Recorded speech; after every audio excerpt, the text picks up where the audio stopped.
The Gupta Empire was born with a strategic alliance.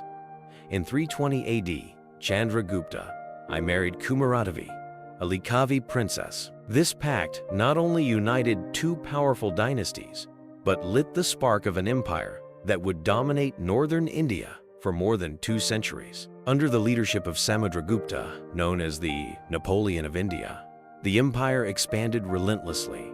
Samudragupta was a warrior, but also a poet and lover of the arts. His insatiable ambition led him to conquer more than 20 kingdoms, consolidating an era of wealth, wisdom, and prosperity. Meanwhile, at the universities of Nalanda, scholars were unraveling the secrets of the cosmos and perfecting the decimal system, laying the foundations for modern mathematics. Astronomy, medicine, and literature flourished in every corner of the empire.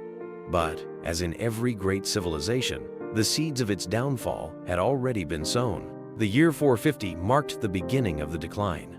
Skandagupta, one of the last great emperors, faced the feared White Huns, a nomadic group from Central Asia. The Huns, led by Toramana, were known for their brutality and ruthless war tactics. The chronicles recount how the Guptas managed to defend themselves in an epic battle near the Indus River.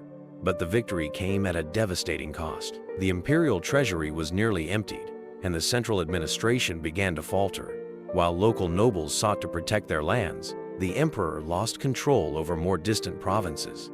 By the 480s, the administrative system that had sustained the empire began to collapse. Local governors, once loyal to the emperor, now claimed independence. Small kingdoms sprang up in the outlying regions, each with its own ambitions. Not only did local nobles vie for power, they also conspired at the Gupta court. Intrigue, bribery, and betrayal became the order of the day. Accounts speak of a bitter dispute over the throne following Skandagupta's death, which plunged the empire into political chaos. Around 500, the Huns returned, this time led by Mihirakula, a leader known for his cruelty and obsession with destroying Buddhism. Mihirakula razed cities, destroyed temples, and massacred entire populations. His goal was not just to conquer, but to erase any trace of cultural or spiritual resistance. The fall of the most important Gupta cities demoralized the people. The imperial armies, decimated and ill-equipped, failed to stem the advance. Fields and villages were plundered, and the empire, once the jewel of India, was now reduced to the Ganges Valley.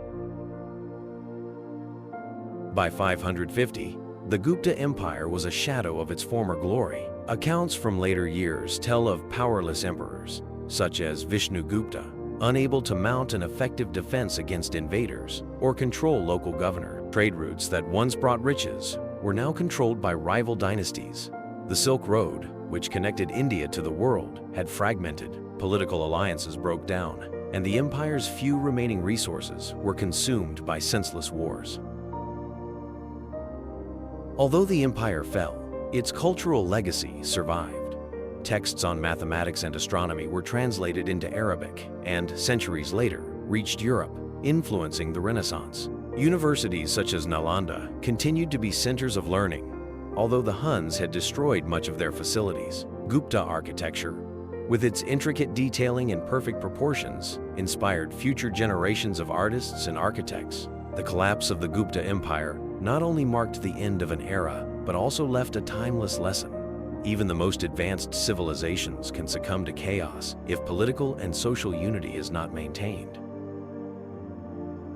In Europe, the Western Roman Empire had disappeared, ushering in the Middle Ages. In China, the Sui dynasty was unifying a fragmented territory. In Arabia, nomadic tribes were on the threshold of momentous change with the rise of Islam in the 7th century. The end of the Gupta Empire marked a pivotal moment in world history, a reminder of how local events can resonate on the global stage.